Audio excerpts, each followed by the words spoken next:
एक ऐसी कहानी जो सदियों पहले की है, एक ऐसी कहानी जिसने चिकित्सा की दुनिया को हमेशा के लिए बदल दिया।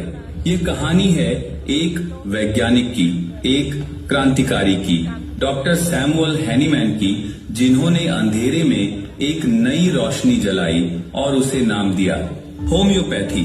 10 अप्रैल 1755 को जर्मनी के माइसन शहर में एक साधारण परिवार में सैमुअल हैनीमैन का जन्म हुआ।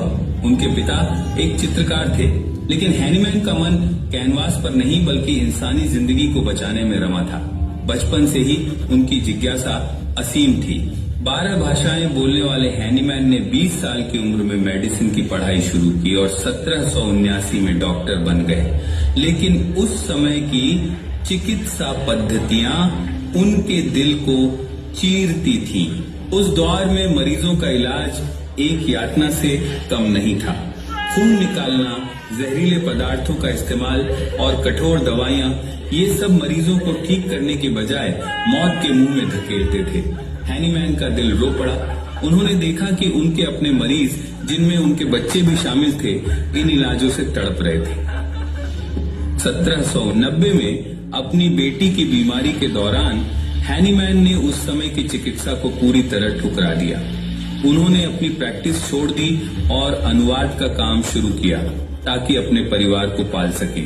लेकिन उनकी आत्मा अभी भी एक सवाल से बेचैन थी। क्या कोई कोमल, सुरक्षित और सच्चा इलाज संभव नहीं है? 1790 में एक किताब का अनुवाद करते वक्त हैनीमैन की नजर सिंकोना की छाल पर पड़ी, जो मलेरिया का इलाज करती थी। उन्होंने एक साहसिक कदम उठाया। स्वस्थ होने के बावजूद उन्होंने खुद सिंकोना की छाल का सेवन किया और फिर उनके शरीर में मलेरिया जैसे लक्षण उभर आए। यह एक विस्फोटक खोज थी।